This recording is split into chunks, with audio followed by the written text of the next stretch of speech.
What's going on, legends? This is Keith Allen, your motivation guy, and today we're going to be discussing some ways that you can get out of Platinum in Season 9. You know, Plat can be a long and hard grind, so we're really excited to bring you all some amazing content to help you guys improve and rank up to escape the place most players get trapped. And without further ado, ladies and gentlemen, let's get this going. So for some players, this is their first time achieving Plat rank, so congratulations to you all. You know, Apex Legends is not an easy game, and it helps to remind ourselves of that sometimes, right? You know, nothing helps show this better than the rank distribution stats from Season 8. Bronze and Silver both see around 18% of the player base each. Silver is lower than previous seasons.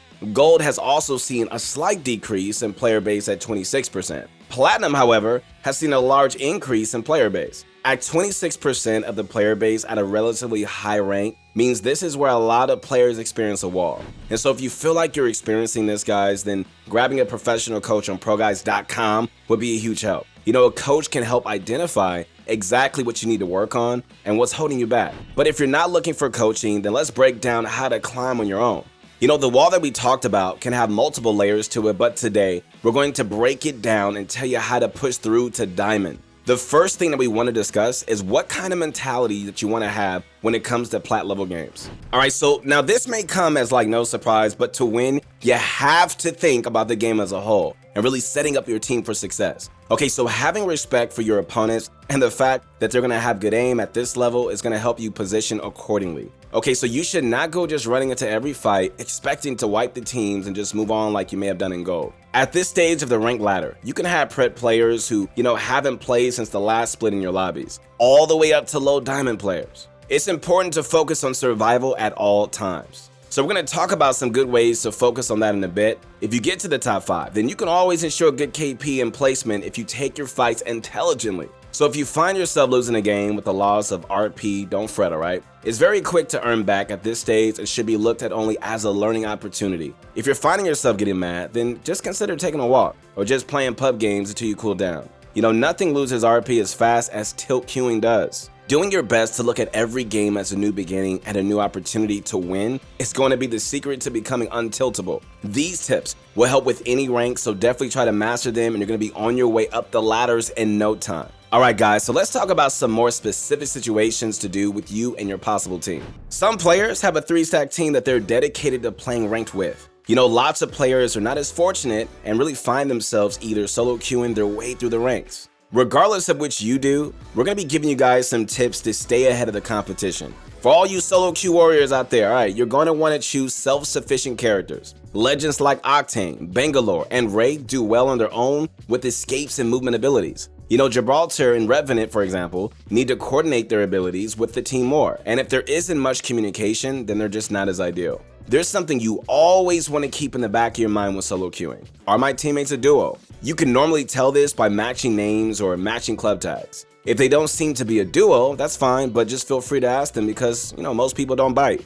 If you do ask them and, you're just checking on 2 things at once. Okay, so you find out if they are a duo and if either of them have a mic as well. This is maybe the most important thing to find out when solo queuing because communication, man, is what will allow for the best teamwork given the short play time together. So we aren't saying that you need to have a bunch of small talk with them and just be like buddy, but calling who you damage and for how much can be a big difference maker in ranked. We always like to assume the other teams are a 3-stack in Discord with their G Fuel and, blue light glasses. So just trying to equal the playing field is never a bad thing. Letting your team know when you need more loot or don't have certain things is also crucial in solo queue scenarios. Alright, so think about the fun stuff like you would talk about with your team and just keep all the critical game info but minus the friend chatter. Keep it simple and the team is going to do a lot better than not having that at all. Now, for all you 3-stacking teams out there, alright, this next bit is going to be focused on you guys. We love to see teams playing ranked together and it really just shows this game was definitely designed around the team aspect, right?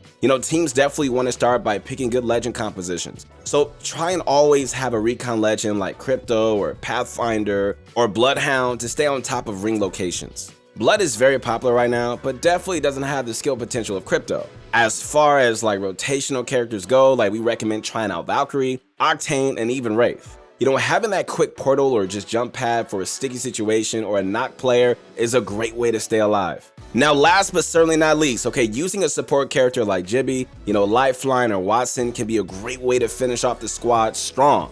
Having a shield legend or a bunch of fences gives the enemy team something to consider when engaging on your team, and that's going to happen a bunch in Plat. Landing in less popular locations will give you and your team loads of time to just loot up and just plan your rotations based on ring locations. Stretching to far sides of maps or even sometimes going to hot locations in pubs can lead to free landing spots. Crafting as a team is very important as it can draw attention to your location if you're not careful. Using them when you need batteries or med kits as a team is the best way to optimize these. Now, just because solo queue comms are super important, it doesn't diminish how you need to keep that up with your pre-made team. A lot of the same rules apply.